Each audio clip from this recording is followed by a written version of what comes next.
আজকে তোমাদেরকে একটা লাউ চিংড়ির নতুনত্ব একটা রেসিপি শেয়ার করব। এটা আমার শাশুড়ির রেসিপি। সবসময় দেখবে আমরা লাউ চিংড়ি খাই জিরে জিরে করে খেতে, এটা কিন্তু অন্যরকম ভাবে, কাটিংটা অন্যরকম, খেতেও আলাদা। চলো শুরু করো। একটা কড়াই বসিয়ে দিয়েছি, আর লাউগুলো দেখো বলছিলাম না, পুরো অন্যভাবে কেটেছি, পাতলা পাতলা চৌকো চৌকো। এবার লাউগুলোকে সেদ্ধ দিয়ে দেবো। লাউটা পুরোপুরি সেদ্ধ করে নিয়েছি, এবার নামিয়ে নেব। ওই কড়াইতে দিয়ে দিচ্ছি তেল। চিংড়িটাকে একটু ভেজে নেব। তেলটা গরম হয়ে গেছে, চিংড়িগুলোকে ভেজে নেব। চিংড়িগুলোকে ভেজে তুলে নিয়েছি। এবার ওর মধ্যে আরেকটু তেল দিয়ে দিচ্ছি। এবার বড়িটাকে ভেজে নেবো। এখানে মুসুর ডালে বড়ি আছে, তোমরা যে কোনো বড়ি নিতে পারো, ভালো লাগবে।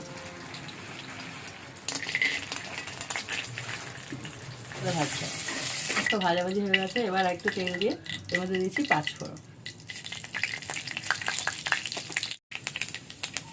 ফোড়নটাকে ভালো করে ভেজে নিয়ে এর মধ্যে দিয়ে দেবো কুচানো পেঁয়াজ।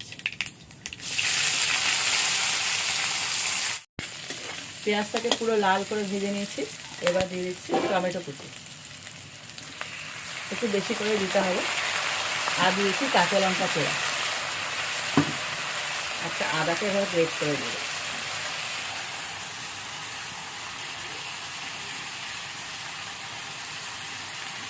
এবার একে একে মশলাগুলো দিয়ে দেবো। দিয়েছি লবণ, হলুদ গুঁড়ো, যেহেতু কাঁচা লঙ্কা আছে সেই অনুযায়ী লঙ্কার গুঁড়োটা দিতে হবে।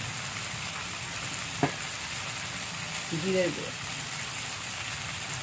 এবার দিয়ে দেবো চিংড়ি মাছের যে মাথা লেজ হয় না, সেটা বাটা এরকমভাবে ছেঁকে দেবো। এটা না খুব ভালো স্বাদ হয়, হেভি লাগে খেতে। হ্যাঁ, এটা দিয়ে দেখবে খুব ভালো লাগে, আলাদাই স্বাদ হয় এটা।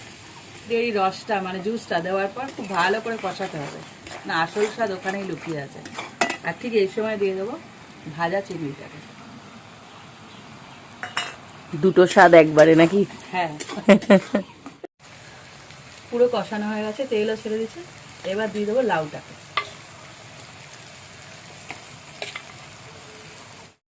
লাউ দিয়ে দেখো মশলার সাথে ভালো করে কষানো হয়ে গেছে।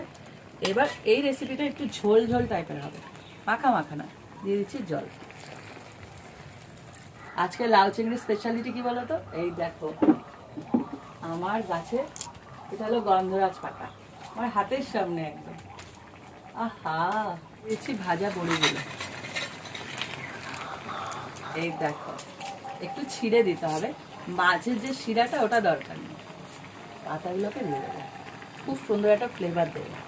এরকম গা মাখা মাখা একটু একটু ঝোল থাকবে, ঠিক এরকম সময় এটা নামিয়ে ফেলবে। দিয়ে দিচ্ছি একদম নামানোর আগে গরম মশলা। আর যেটা না দিলে লাউ ভালো লাগে না, এটা ব্যালেন্স করবে, সেটা হলো চিনি।